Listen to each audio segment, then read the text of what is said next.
హైదరాబాద్లో గణేష్ ఉత్సవాలంటే అందరికీ గుర్తుకొచ్చింది ఖైరతాబాద్ గణేశుడే. ఖైరతాబాద్ గణేష్ ఉత్సవాలకు సుమారు 71 సంవత్సరాల చరిత్ర ఉంది. 1954లో కేవలం 1 అడుగు ఎత్తు విగ్రహంతో మొదలైన ఈ ఉత్సవాలు ప్రతి సంవత్సరం విగ్రహం ఎత్తును పెంచుతూ వచ్చారు. ఇక విషయంలోకి వెళితే హైదరాబాద్లో గణేష్ ఉత్సవాలు అంటే అందరికీ గుర్తుకు వచ్చేది ఖైరతాబాద్ గణేశుడే. ఖైరతాబాద్ గణేష్ ఉత్సవాలకు సుమారు 71 సంవత్సరాల చరిత్ర ఉంది. ఖైరతాబాద్ గణేష్ ఉత్సవాలు 1954లో కేవలం 1 అడుగు ఎత్తు విగ్రహంతో మొదలయ్యాయి. ప్రతి సంవత్సరం విగ్రహం ఎత్తును పెంచుతూ వచ్చారు. 2025లో శ్రీ విశ్వశాంతి మహాశక్తి గణపతి పేరుతో 69 అడుగుల ఎత్తుతో విగ్రహాన్ని ఏర్పాటు చేశారు. ఈ విగ్రహాన్ని పర్యావరణ పరిరక్షణ కోసం ప్లాస్టర్ ఆఫ్ ప్యారిస్ కు బదులుగా పూర్తిగా మట్టితో తయారు చేసినట్లు ఉత్సవ కమిటీ పేర్కొంది. అయితే ఈ ఖైరతాబాద్ గణేశుడి లడ్డూను ఎందుకు వేలం వేయరనే ప్రశ్న అందరిలోనూ నెలకొంది. ఖైరతాబాద్ బడా గణేశుడి లడ్డూ గురించి ఓ ఆసక్తికరమైన విషయం తెలుసుకుందాం.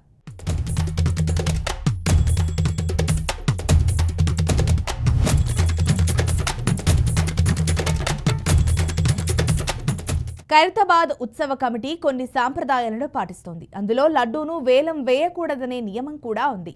ఇక్కడ లడ్డూను ప్రసాదంగా భావిస్తారు. దానిని వ్యాపార వస్తువుగా పరిగణించకుండా అందరికీ పంచిపెట్టడం ద్వారా దాని పవిత్రతను కాపాడాలని భావిస్తారు. లడ్డూ కోసం వేలం పాట పెట్టడం భక్తుల మనోభావాలను దెబ్బతీస్తుందని కమిటీ భావిస్తోంది. ఎందుకంటే లడ్డూను ప్రసాదంగా స్వీకరించాలని భక్తులు కోరుకుంటారు. ఖైరతాబాద్ గణేశుడి లడ్డూ పరిమాణానికి, రుచికి చాలా ప్రసిద్ధి చెందింది. ఈ లడ్డూ తయారీ కోసం కేరళకు చెందిన ఒక ప్రత్యేక బృందాన్ని పిలిపిస్తారు.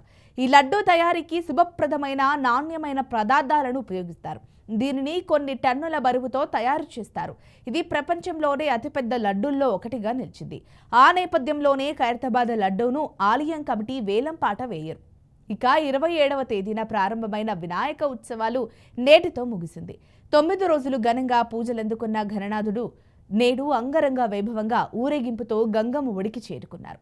ఇక హైదరాబాద్లో బాలాపూర్ గణేశుడు, ఖైరతాబాద్ బడా గణేష్ చాలా ఫేమస్. ఇక బాలాపూర్ గణేష్ లడ్డు ప్రాధాన్యత గురించి ప్రత్యేకంగా చెప్పాల్సిన అవసరం లేదు. ప్రతి ఏటా రికార్డు స్థాయిలో ధర పలుకుతుంది. ఈ ఏడాది 35 లక్షలకు లడ్డు వేలంకు వెళ్ళింది. వేలంలో కర్మన్ ఘట్కు చెందిన లింగాల దశరథ్ గౌడ్ లడ్డూని దక్కించుకున్నారు.